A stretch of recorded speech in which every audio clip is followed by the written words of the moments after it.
कथा करके जब निकलने लगते हैं ना वापस 7 दिन पूरे होने के बाद, बहुत लोग भावुक हो जाते हैं। जिनके यहां रुकने का प्रसंग होता है वो लोग भावुक। एक जगह तो बहुत ही भयानक स्थिति हुई, मैं ही घबरा गया। एक जगह कथा थी, अब जगह का नाम तो नहीं लूंगा मैं, तो वहां जो यजमान थे, मुख्य यजमान,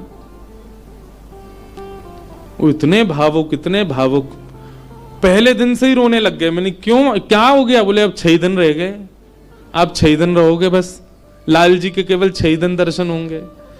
दूसरे दिन और रोने लग गए। मैंने कि भैया तुम ऐसे मत करो, अभी तो कथा तो पूरी करनी है हमको। चौथे दिन सब का नाच रहे थे, नंद घन आनंद भयो, जो वो कोने में खड़े होकर रो रहे। बोले क्यों, क्या हो गया? 3 ही दिन रह गए अब बस।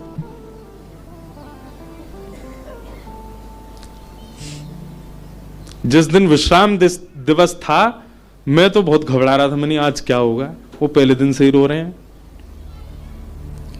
वही हुआ। अच्छा, ऐसा और था कि कथा करते ही मुझे एयरपोर्ट जाना था, मेरी फ्लाइट थी। कथा भी मैंने सुबह सुबह की थी 7 बजे से। आरती, विश्राम आरती हो रही थी और मैं बस ये था कि हे लाल जी कुछ हो नहीं, बहुत भाव में। वही हुआ, आरती करते करते दोनों, पहले तो उनकी गृहिणी मूर्छित होकर गिर पड़ी, बेहोश ही हो गई, और फिर जो उनके पतिदेव थे उनको देख के वो भी हो गए। उसके पीछे बिल्कुल भी किंचित ही, हमको तो समझ में आया था नाटक, लेकिन नहीं, वास्तविक था। पानी वानी डाला भैया, उनका ब्लड प्रेशर वगैरह सब कम होता चला गया। एक कथा भी आती है, सुना है? एक महाराष्ट्र के राजा थे। उन राजा का एक ही बात उसके मन में चलती थी कि मेरे नगर में कोई साधु आ जाए, मेरे नगर में कोई संत आ जाए, मेरे नगर में कोई भक्त आ जाए।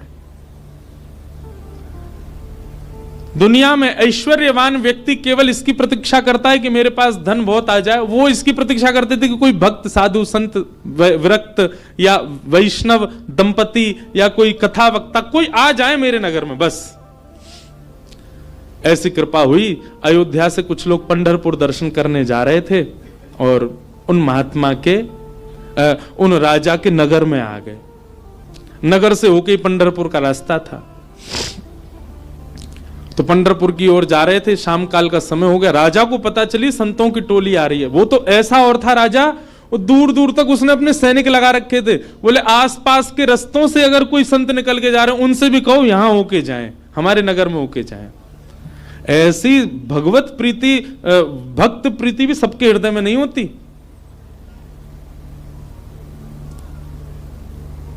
ये बात बंधुओं लिख लीजिएगा, जिस दिन हरि प्रिय आपको प्रिय लगने लग जाए, समझ जाना आप हरि से, आप हरि के प्रिय होते जा रहे हो। आपको पता चल जाता है व्रज से कोई आया, भले ही आप उसको जानते नहीं, पर आपके मन में उत्साह हो जाता है, हमारे वृंदावन से आए हैं, श्री राधारमण जी के यहां से आए हैं, श्री बिहारी जी के चरणों से आए हैं। भले ही आपका परिचय नहीं, फिर भी आप ब्रज से आए जान करके उनको प्रणाम करने जाओ। ऐसी प्रीति अगर आपके चित्त में है, आप प्रेम की अवस्था में आ चुके हो। हरि से ज्यादा हरिजनों से प्रीति हो तो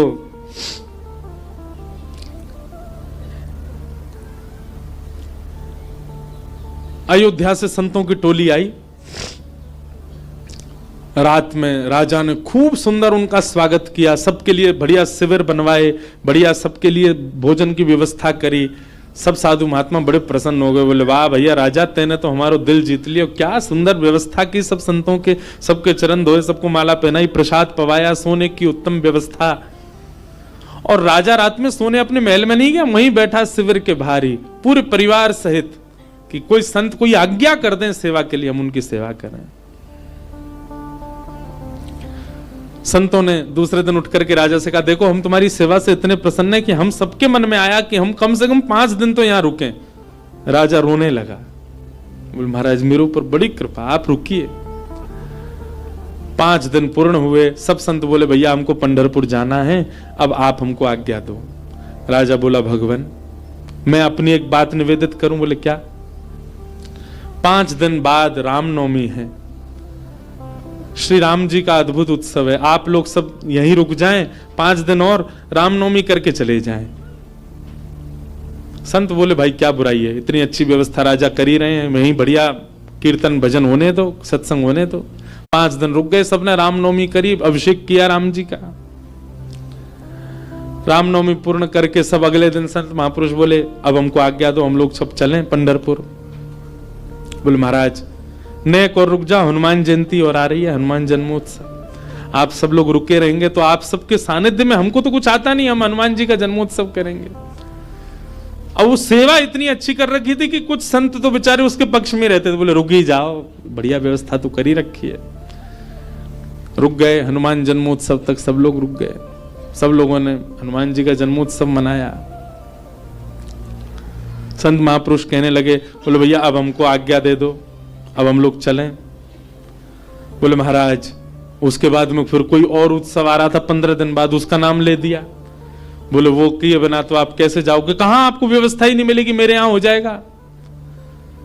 15 दिन और रुक गए, फिर जाने लग गए। बोले महाराज गंगा दशहरा आने वाला है, आप सब लोग कहां, गंगा जी तो मिलेंगे, मैं गंगा जल मंगवाऊंगा ना अपने सैनिकों को भेज करके, यहीं आप सब लोगों के लिए सूक्ष्म गंगा प्रकट करवा दूंगा। फिर रुक गए, गंगा दशहरा हो गए। सब करते करते करते महाराज जेठ का महीना निकल गया। कब आए थे, रामनवमी पे आए थे, तब से जेठ आ गई। जेठ के बाद अब फिर जन्माष्टमी राधाष्टमी के उत्सव आ गए। वो उत्सवों के बहाने दे दे करके संतों को रोक लें। महाराज अब तो चातुर्मास करना पड़ेगा आपको, चातुर्मास प्रारंभ, कहां जाओगे, यहीं कर लो। चातुर्मास करवा दिया। चातुर्मास के बाद कार्तिक का महीना आ गया, कार्तिक में तो मैं जाने नहीं दूंगा आप लोगों को। दिवाली होली ये तो यहीं करनी पड़ेगी, होली आ रही है, होली पे तो सब संग रहेंगे। करते करते फिर से रामनवमी आ गई। संत जनों ने चरण पकड़े, बोले राजन अब तो जान दो हम। संत तो राजा बोले एक काम करो, क्या बाल भोग करके चले जाओ, कुछ नहीं तो सुबह का बाल भोग तो ले लीजिए। बोले ठीक है। अब बाल भोग भाग पा करके तैयार हुए ही थे, बोले बाल भोग पा लिया सब। बोले देखे ना कढ़ाई चढ़ गई है, राजभोग बनना है, राजभोग तो पा जाओ। संत बोले जे नहीं हिलने देगा हमको। बोले देखो ये सब अनादर हो जाएगा, इतनी पूड़ी कचौड़ी सब्जी बन रही है, इनको तो पा जाओ। यहां राजभोग पाने लगे, एक संत ने घूम के देखा तो रात के ब्यारू भोग भी बनने शुरू हो गए थे। बोले ये ब्यारू करके जाने देगा।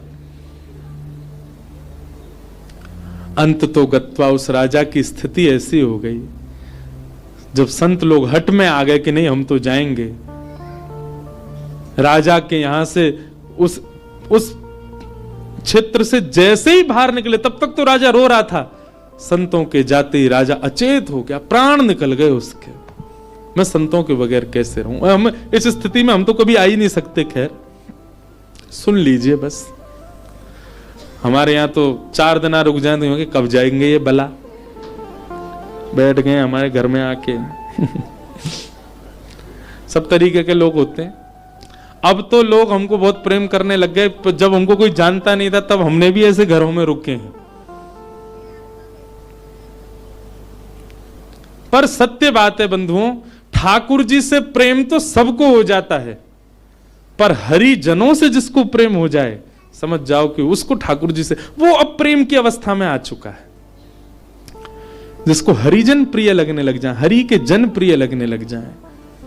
आप लोग किया करो, कभी एयरपोर्ट, रेलवे स्टेशन, कभी अनजान स्थान पर कोई तिलक मात्र लगाया घूम रहा हो, उसको भी जय सिया राम, जय श्री कृष्ण। सामने वाला प्रत्युत्तर में अगर ये पूछ ले भैया कौन, कुछ नहीं आपके माथे पे हमने तिलक देखा, कंठ में हमने तुलसी जी देखी तो हमको लगा कि आप वैष्णव हो इसलिए हमने प्रणाम किया।